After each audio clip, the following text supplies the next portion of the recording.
So, a Zelda movie could be in the works. Seth MacFarlane quits Family Guy and American Dad, and there is going to be a real Squid Game coming at the end of this year.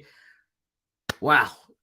Strap yourselves in, ladies and gentlemen. We have a lot to get through for this episode. So, have you got yourselves a drink? I am got a nice Kraken whiskey for myself at the moment to get this episode started.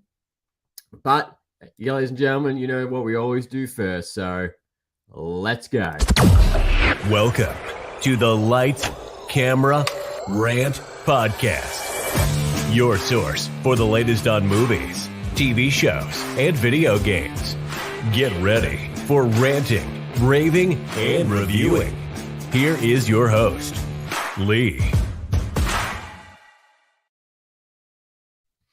So, thank you very much for coming back for another episode. Appreciate everyone who's watching, listening, all the fun stuff, especially everyone who supports our socials as well. Now, a big thing that I do want to mention is that obviously, as you guys always know, we're live on YouTube, Twitch, Facebook, the whole boot and caboodle. But this past week, with the wonderful addition of what you can do on StreamYard, is which schedules off as Facebook and YouTube at the same time. We've actually we're scheduled the entire year out for the rest of the year. So you can go on both Facebook, YouTube, and we have every single week mapped out for the rest of the year and what views what we're doing for what shows.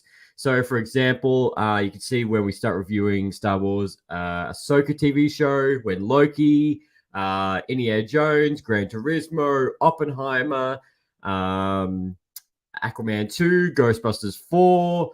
It's all listed there on these dates. Obviously, as anything, subject to change, of course. But you can see it there. So after this episode, we have a few guests lined up. I can't wait for those episodes to come out. It's going to be a lot of fun over the next few weeks. We've got a couple of new people coming on the show, and we've got some reoccurring people, as we always like to touch base with people who've been on the show and see how they're all going. So definitely make sure to, if you follow on Spotify or Apple, the subscribe button, you know which buttons I'm talking about. Doesn't matter. And then obviously, so you don't miss a single beat. So enough of the background stuff. Let's get into the best part, which is the news that we have got over the past week. So if you didn't mention on Instagram, which this was kind of to be honest with you, I totally forgot about this show was coming out this year. It seems so long ago since we originally got that announcement. So Futurama is returning this year on Hulu. Brand new seasons coming out, new episodes, and the original actors are coming back. I'd also like to say is that if my voice sounds a little bit croaky, it's because last night one of my good friends had an engagement party and didn't get messy, but obviously there was a lot of screaming and yelling, and I didn't really think of it until this morning when I woke up and I started talking. I was like, oh dear me, this is going to be very interesting when we start chatting. But anyway, Futurama, we just got a brand new teaser. Looks like it's just a highlight reel, but that is coming this year, July the 24th. Now, I don't know if you do remember, but when this was first announced, everyone was coming back except the voice actor for Bender because they weren't going to be paying what they deserve, basically, which is a bit rough. And at that point, when that was announced, that show was going ahead with or without Bender, the voice actor, which I don't get it. It's you have to have the original cast, or it sounds way too funny. Sorry, it sounds too funny as in odd, which we've actually got something to talk about later on about that, which I did mention earlier. It would just sound too weird if it wasn't Bender, as we all know, but it looks like they did. Obviously, they've come to some agreement, and the full cast is returning. But if anyone who hasn't, weirdly enough, if anyone who hasn't seen Futurama, you can go on Disney Plus and binge the entire thing. It's one of those shows that it's very much like Family Guy, that it's been cancelled, it's finished, it's come back again and again. I don't quote me, but I think this could be the third time that this show has been revived or returned. I think Family Guy was twice. Family Guy actually got revived because the DVD sales went nuts. But besides that, I think 3 times. So, and Futurama was one of those shows. I don't know. You'd watch The Simpsons and then you watch Futurama right after. And some people prefer Futurama over The Simpsons, just by the writing and everything. Which I think, each their own. But Futurama is back this year, July 24th. In the past week, we also got a brand new trailer for Mortal Kombat. So this will be Mortal Kombat 12, but they are doing the reset button, and it will be just called Mortal Kombat. So they're going back to 1 again. The trailer looks fantastic. Can't wait for this. This is coming out September the 12th. September the 12th. And probably one of the biggest news is like, the trailer was good. That was fine. I was like, yep, I'm in. Sweet. But probably the biggest news around this game is the fact that the additions of the DLC. Now, as we all know, the Mortal Kombat DLC characters have been a highlight of who will appear, who won't appear.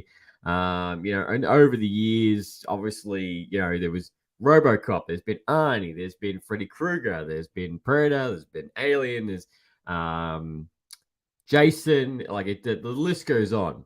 But for this particular game, the rumor is that we might get Homelander and Omni-Man from the TV series Invincible. Which, funny I mentioned that, we are still meant to get Invincible this year. We still have no release date. So annoying. So I can't wait to get to that when it finally comes out. But yeah, so if Homelander and Omni-Man are going to be in Mortal Kombat, sold, take my money, I am down. They are going to be intense, and especially when people put those two together in a fight, especially when it's in Mortal Kombat, they obviously have the little scenes, the little jabs at each other at the very start. That I'm very excited to see. And also, don't forget, because I'm talking about Homelander, The Boys Season 4 will be dropping this year. There is no release date.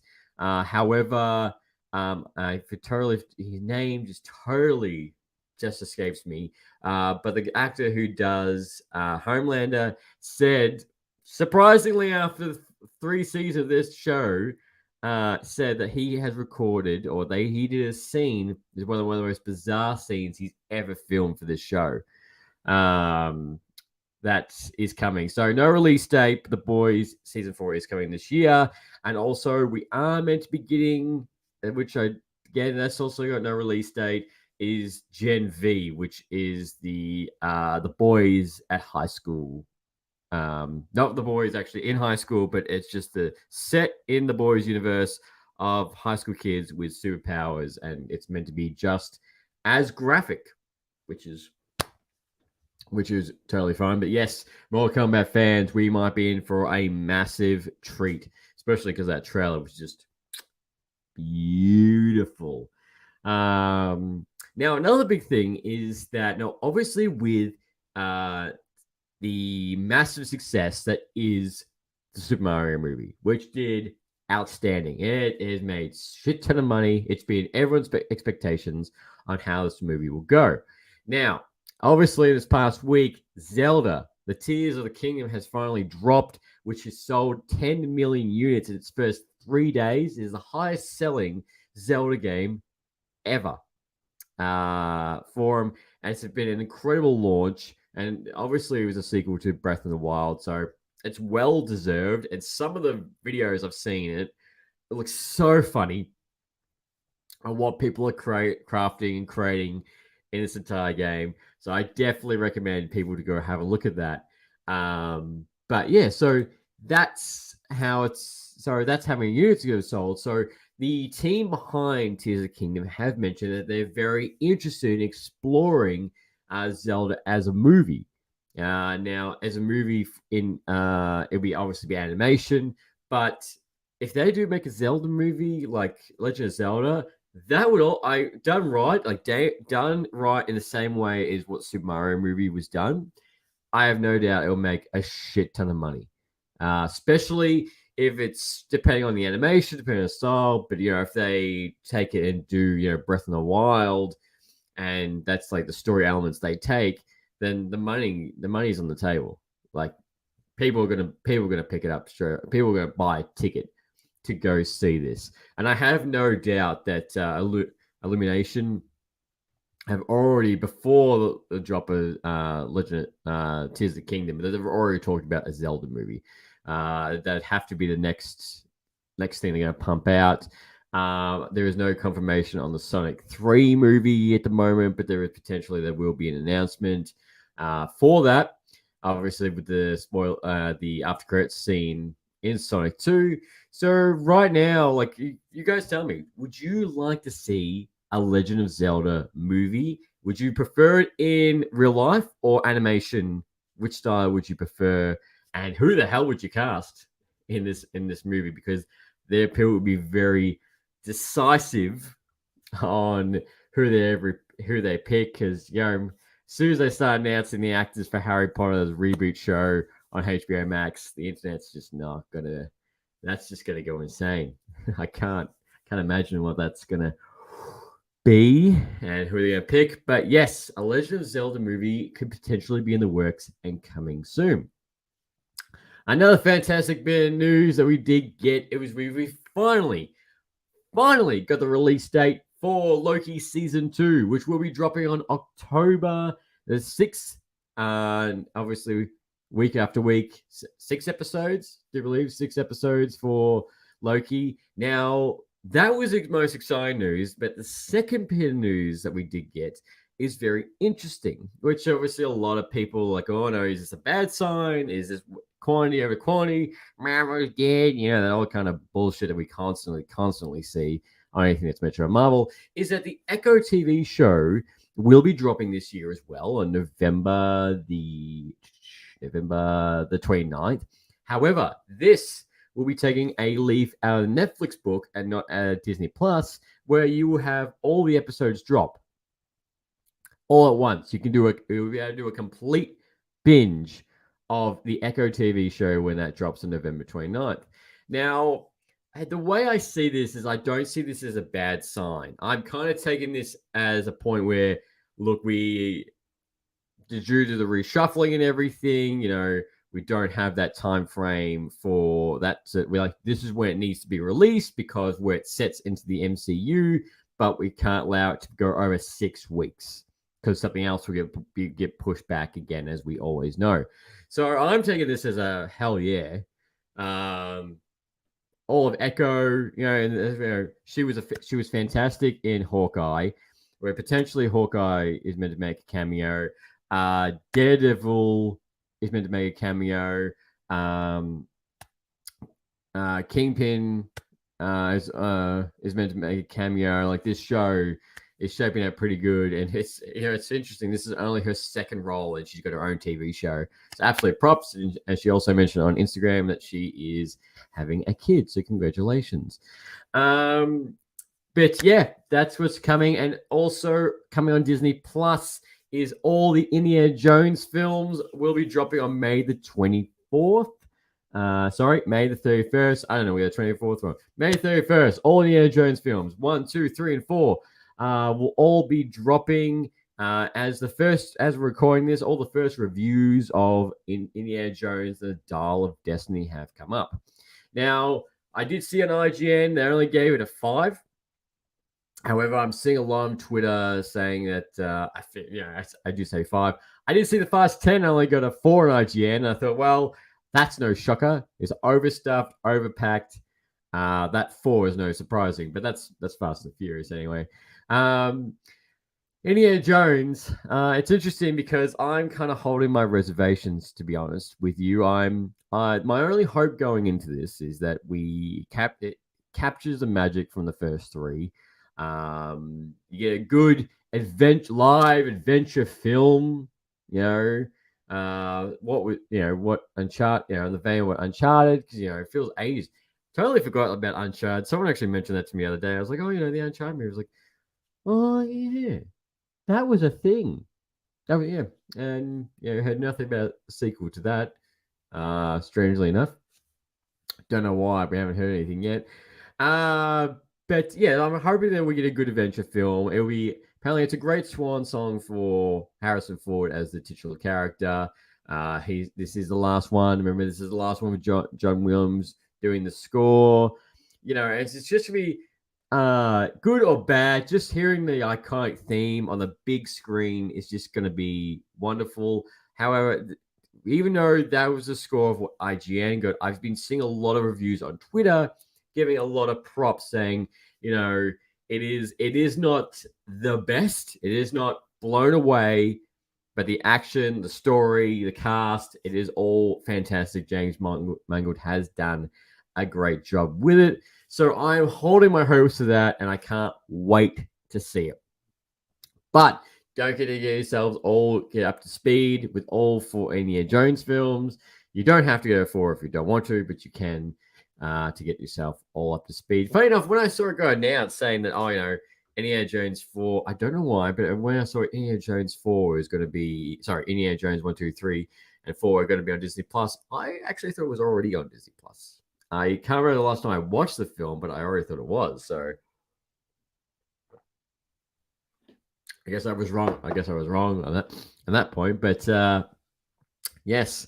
Also moving on, what we also got is, don't forget, PlayStation Showcase will be happening on May the 24th. That's where I got the 24th from. Where they'll be talking about the latest upcoming PlayStation games and talking about their brand new PlayStation VR 2. I'm very excited for that. So obviously, by the time this episode drops, we will obviously, it's the day after. So the next week's episode, we will do a full review of the showcase. And during the week, I can't wait to see what they've got announced and what new trailers they're going to pop out. The showcase is always fantastic. And, this is the next best thing we have. The fact that because, E3 isn't coming, E3's been cancelled. So, yay! So PlayStation Showcase is on the way. Also, don't forget, which is really cool, is Nanosonic Teenage Warhead and Yoko from Deadpool 2 are both getting back for Deadpool 3. I saw that in the news. I thought it was really cool that they're both coming back for the movie. So basically, how this is shaping up, Deadpool 3 is looking to be a full solid sequel to Deadpool 2. Which I know you're going to be like, oh, well, of course it's going to be because it's a sequel. I'm like, no. What I mean is, because this Deadpool was going to be in the MCU, there always one of the biggest questions was how many characters from the Fox would actually come across, depending on, contracts and back and forth. So they're back. Colossus is back. And it's just gonna be really cool. And I'm loving the fact that this is right before Avengers Kang Dynasty. Like, we're gonna get this superb movie right before Avengers Kang Dynasty, which currently right now, if anyone asks, yes, there is no update on Jonathan Majors at the moment. Everything I've read is just kind of rumors. Nothing's really full speculation about it. Because obviously Jonathan Majors is going to be in Loki season 2, and we don't know what else Jonathan Majors has appeared in. As far as my understanding, is just Loki season 2, which. Now I do say Kang, Ant-Man and the Wasp. Ant-Man and the Wasp, Quantumania is currently now streaming on Disney Plus. That was a hell of a segue. That was a hell of a tangent just then, going back and forth. But yes, don't you stress. Deadpool 3 is still shaping up to be a massive movie and a could be like, I don't know if Deadpool and Wolverine, are they going to appear in Avengers? I have no doubt they will. I said Deadpool more than probably Wolverine, but you never know with Avengers Secret Wars, anything is on the table for that movie. Now, one of the big news I did mention earlier is also Seth MacFarlane has quit Family Guy and American Dad in support of the writer's strike that is still currently going on at the moment. Now, this is obviously for anyone who doesn't know, which I'd be very surprised if they don't, is that Seth MacFarlane does about, I think, a half of the voices in Family Guy and does nearly the same amount in American Dad. And he does the voices for Stan. He does the voice of Peter, Brian, Stewie. Like the list goes on for all, but he's quit. So currently, right now, those shows have just come to an utter halt. So and it's a hard thing, and this is what I mentioned last week episode when they mentioned about the writers' strike, is that they, without a shadow of a doubt, should be paid exactly what money they deserve. They do all the body of the work, they do all the heavy lifting, and they do so much, and they should be paid exactly right. They should be paid what they deserve. The only drawback, as the consumer, as the audience, we suffer because quality in shows can go down, just like how they did last time and many few years ago, or shows come to an absolute halt, and instead of it coming out in 1 year, it's not coming out in another 2 to 3 years, or altogether it can also become cancelled off the bat. So that's another thing that can happen. It's very interesting to see Seth MacFarlane do that. It's great that he's done that in support. But for Family Guy and American Dad fans, yeah, new seasons, new episodes all come to a screeching halt. So enjoy what you can right now on Disney Plus. So it's kind of sad. So sad for anyone who loves the shows, but know what Seth MacFarlane is doing is the right thing. Also moving on, we've also now this is this is no surprise when I saw this go announced. So Star Wars, Disneyland Star Wars Galactic Cruiser Hotel it will be closing its doors after 18 months. Now, the reason for that, if you did not know, that this hotel was obviously completely Star Wars themed from head to toe, but the price ticket for you to stay was like $4,000 to $5,000 for 2 to 3 nights or something like that. And that's not premium. That's not, top floor, top shelf. No, that was like just for the most basic room.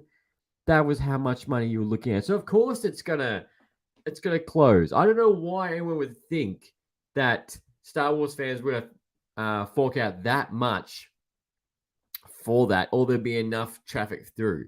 So yeah, that's closing down. And obviously Galaxy's Edge is also closing down, that we do know, because they are building a brand new Star Wars world, Star Wars land, a lot bigger. If you do go on the internet right now and type it in, you can see what the plans are. It is massive what they're building, and I know no one's going to say no to it. And it's so weird because I'm still gutted because when I went to America and went to Disneyland, it wasn't open, and now it's closing down. Now it's opened, closing down, and we'll be making way for the new world order. So definitely get it right that. But for anyone who has that amount of money, make your stays for a Star Wars Galactic Cruiser Hotel, because that is going bye-bye out the door. Now, this is also another really big part of news, which I found very interesting, is that there will be Netflix has announced that there will be a real Squid Game show coming in November, with about 450 contestants that will be trying to get the obtained prize of about $4 million. Now, obviously, no one's going to die in this particular TV show, but it's interesting the fact that we're getting this show before season 2. I thought we would get a season 2 would happen before the show. But look, it's how weird and interesting this show is going to be, being a real life one, and how dangerous. Well, fans, obviously Netflix is seeing what they can do, what they can throw at the wall. But for any Squid Game fans, real life show is coming in November. Unfortunately, no one's going to die, surprisingly, because Netflix, that would really boost Netflix subscriber count if they if they did that. But yeah, like, actually, probably the big question is: do you still want to see any more Squid Game? It feels so long ago since when that show first came out and took the world by storm. But now I barely see anyone mention about Squid Game at all, surprisingly. Also, that was really weird. Apparently, Eddie Murphy's in talks for a brand new Pink Panther movie. Don't know real life, don't know if animation, but Eddie Murphy is in talks for that. And my probably little tidbit of news. Okay, so this is probably this will be our last news, and then we'll be going on to our review. So, big talk right at the moment is GTA 6. There's a whole rumors going around, the price tag of the production, release date. So one of the latest rumors is that we're meant to be getting this next year. But another leak that we did go to see is apparently their game engine Rage are doing a massive overhaul on water physics. So which could potentially mean that you'll be able, obviously you could do fishing, which we saw in Red Dead Redemption, surfing. Have no idea how that would work, but potentially you'll be able to go surfing in Grand Theft Auto 6, which I know I'm sure every surfer loves to know that you can do that in Grand Theft Auto 6. But that is a big rumor that is meant to be coming out. But yeah, look, I remember when Grand Theft Auto 5, the trailer got dropped, and everything that you could do, like it was the new game, the gun mechanics. You had three main characters you could flip through. You could play tennis. You could play golf. You had this entire map. It was just, every time I go back to Grand Theft Auto, I just think like, this was such an event game. Like, and then look at all the money you get. Look everything it's doing right now. And the story for Grand Theft Auto 5 was great. It did really amp up, and then everything you could do online. It truly was it truly is an event game that will always stand the test of time. And if that is what they've done for Grand Theft Auto 5, what is on the table for Grand Theft Auto 6? It's going to be such a blown away. I have no doubt, because you go around every game Rockstar has brought out since Grand Theft Auto 3. It's always been up. It's always been elevated. They've always pushed the envelope. It's been bigger. It's changed a bit. Yes, there's obviously some complaints and drawbacks, but it's always been bigger and better every single time. And then one game's mechanics falls to another game.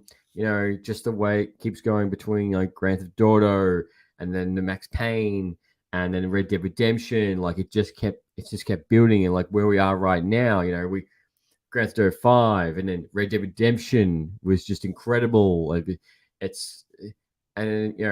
between the bar being Grand Theft Auto 5 and Red Dead Redemption, whatever the story is for Grand Theft Auto 6, holy shit, ladies and gentlemen, we are in for an utter treat. So guys, that is the biggest news that has happened in the past week. What do you guys think about Futurama coming back? What would you like? How would you like to see the Zelda movie? Do you think Seth Macfarlane is doing the right thing, quitting the two shows? And are you ready for more Squid Game, or do you actually give a shit about more Squid Game? That's probably the better answer that I can give you. So let's move on to our episode review, which is Ted Lasso. So Ted Lasso, I have to say, is keeping up its strength. It is going for beat, and I can't praise the show anymore. Oh, that is a good shit right there. So for anyone who's I know I say it every single week, you need to jump on a Ted Lasso. You need to jump onto it. I'm not going to say that anymore, but I'm just going to tell you that it is just keeping up to beat, and it's kind of scary the fact that there's only 2 episodes left before the final. And again, as I said last week, which I'll say it again, there is still no official word for season 4. Which me saying that right now could be even blown out even further into the distance because of the writer's strike. So timeline is all skewed. Every show, every movie, uh, movie potentially, but TV show first in any kind of medium is completely the timeline of release date is utterly out of the window until this writer strike is over. Because we've already seen Lord of the Rings that's been pushed back and delayed production and Blade, whatever shape and form that Blade movie is going to come out. So for anyone who's looking for season 4, it is more up in the air than it has ever been. Still, no full combination of what's yes or no. But let's get into this episode. So this this was international block or international breach. International episode. So basically, the entire team will play the national teams, which we got to see the team breaking up of who's going where. Now, one of the sad parts of the beginning of this episode that Sam didn't get picked to play for Nigeria, which was very gutted. But we did get to see Danny, Van Dam, and Jamie all get picked to go play for their teams. Also, by the way, spoilers left, right, and center for spoilers. So that was how the episode started off with these. They're all going off in this. So it wasn't a normal team, and we also get to see Nate still struggling with everything that happened with him creating the team. His partner, I forgot her name, she's gone away for a couple of days, so he's by himself. He's in this pretty much this depression, just sleeping it off, doesn't want to go outside, especially with the publicity right out the front, which is fair enough. We get to see what he's been doing, and I really feel for Nate. As after this episode, I just want him to talk to Ted, which you can still see Ted is also checking his phone, whether or not to message him. But as the episode progresses, we can see that Nate goes home with his parents. He stays with them. He also goes to realize that he used to play the violin. He plays it very well, and he has a nice, real deep meeting talk with his old man, which we saw, in last season. And the first season, he has kind of a strange, struggled relationship with his dad because his dad always wants him to do more and bigger things, or why you're not doing this. And then we find out that in this altercation, his dad does say to him, "Look, you're a genius. Everything you do is fantastic, and I did not know how to respond to that." And it's very deep and meaningful scene, and you do feel for it. And then after that, they obviously hug and all happy, and Nate is already in a much better place, but his girlfriend was out for the entire episode. Now, I do mention this fact there is only 2 episodes left of Ted Lasso. And then after that, I will be ending my Apple subscription because there's nothing else on there I do want, and I do not want to pay any more for it because none of my friends and family have Apple TV because there's nothing on it. Anyway, the story in Nate arc is going really well in that particular sense. Now, we understand that Sam was not picked for the Nigerian team. Now, he goes back to his restaurant, which we do get the billionaire who tried to recruit him a few episodes back, which he declined because he's in town to build a super league, a super team, which from my understanding, a Super League is where you get your best players from multiple clubs, and you pay more for a ticket. So it's more of that high-priced ticket and experience because it's an all-star league of teams every single time that you go. So it's the best of the best of the best. So he's come to town to talk to all the football leagues about it, and he speaks to Sam, which he was just a dick to the whole time. He booked out his entire restaurant full of like fake reservations, so they had no one at night. And he also found out that he bribed the officials so they would not pick him for the international team, which is like, you utter dick. Which we do get. Don't worry, he gets his comeuppance later in the episode, which I'll get onto. But Sam, also one of the best things is that he looks very gutted as they're watching their international team go play. Jamie wears his jersey or his number on the back, representing him. So that's a little bit of positive. But this episode was really like probably more focused on Rebecca, Sam, Nate, Rory, Jamie, besides Ted. Ted and Coach Beard, and we're probably, they were almost just a cameo in this entire episode. Because even Keely got a whole big arc, which was kind of sad. She lost her business, and then she gained back her business thanks to Rebecca. And she's also she's got back with Rory because Rory kind of went on this like self-realization of how much anger he's sorry about how he broke up with their relationship. And there was this really funny scene where he drops a note at Keely's house, and then Keely goes, "Well, what?"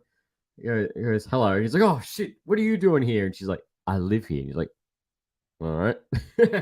Because Rory starts wearing more colors, because his niece holds him something like a birthday or celebration of Uncle Day, where Jamie also rocks up as well. Like, Jamie's your best friend. And he's like, no, he's not. But we do get a wonderful scene. So again, this episode's quite heartwarming for the entire thing. And I would also like to say hello to Mr. Mark My Words, who's popped over to us on YouTube at the moment.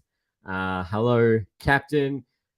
I also like to say, if you haven't already, please go subscribe to this man. The man is killing it on his lives. He's killing on social media. He's my running mate. And he's the reason why I have a YouTube digital subscriber clock counter. Watching my subscribers go up because we are just both at each other trying to build this and keep growing. So if you obviously subscribe and follow Lights Camera Rant, please also go and follow him as well. There's nothing that man can't do. So as back to Ted Lasso, as it's all going down, this episode is probably still progressing for leading into the 2 final. How the season's going to end is in such a big question, because Rory's in a better place, Jamie's in a better place, Keely is, Rebecca has this great scene. Great scene. I love that. Integrate the subscribers. Yeah, damn right, Mr. Mark My Words. Damn right. This great scene where she talks about to the other football team on why they should not do the Super League. And she really does passionate because she's really nervous about it because she's the only female owner. However, they all agree to fine. Rupert invites her, and they have kind of like, not a flashback, but she kind of mentions the fact that, what Rupert did to try and get into these old soccer games and how that all turned out to be. So that was really good. Well, that's exactly right. I will also say, Mr. McWord said, something is going to happen with Ted. Exactly right. Nothing has happened to Ted in the last few episodes. Everyone else around is kind of having like, what's a better word for it? like not fairy tale ending, but you're seeing all the growth, you're seeing all this heartwarming stuff, and we all know how a TV show goes. We all know how a TV show goes. Unless they officially say it's the final, then you don't know what it's going to lead into, what's going to happen to Ted. So we haven't seen Ted have a panic attack. We haven't seen Ted talk about his wife and his son recently, and Richmond have been still being on the winning streak. So something, as much as I don't want it to, something's going to happen. Something bad's going to happen. Something's going to give. And Nate's even a lot better. So this episode was just really, everything's really coming together. And I'm like, it's too neat. That's probably the better word. It's too neat to wrap up getting to it. So Nate's going to do something. Something's going to happen to Nate. Ted's going to have a panic attack. Or Ted actually has a panic attack. Nate comes in to help him. And maybe Nate takes over Richmond and Ted Lasso. Ted moves back to America to be with his family. That's actually a good point. Or, this is my words. Oh, this will be the last season. Everything actually ends perfectly like Guardians of the Galaxy 3. That's also, I could be wrong as well, and that could be right. This indefinitely could be the final, and everything wraps up with a nice bow, and that is the end of the case of Ted Lasso. Yeah, Nate could take over Richmond, and Ted moves back to America to be with his family. Maybe Coach Beard stays, but everyone goes like they know what Ted's done to this team and everything moving forward. And it's one of those shows that if they wrap it up like that, I don't need to see a reboot. I don't need to see a spin-off. Let's just end the show on a nice little bow. And Ted Lasso. So, ladies and gentlemen, something's going to happen forward, and that is my review of the latest episode of Ted Lasso. And I would like to thank you very much for everyone who's tuning in. It's all been a pleasure. Thank you, Mr. Mark My Words on the YouTube for coming past, as always. And you know what we say every single week. Until next time, happy Rant. Thanks for listening to Light, Camera, Rant. If you like the show, don't forget to subscribe so you don't miss a single episode. While you're at it, leave us a rating and review, and be sure to tell your friends. Until next time, happy ranting.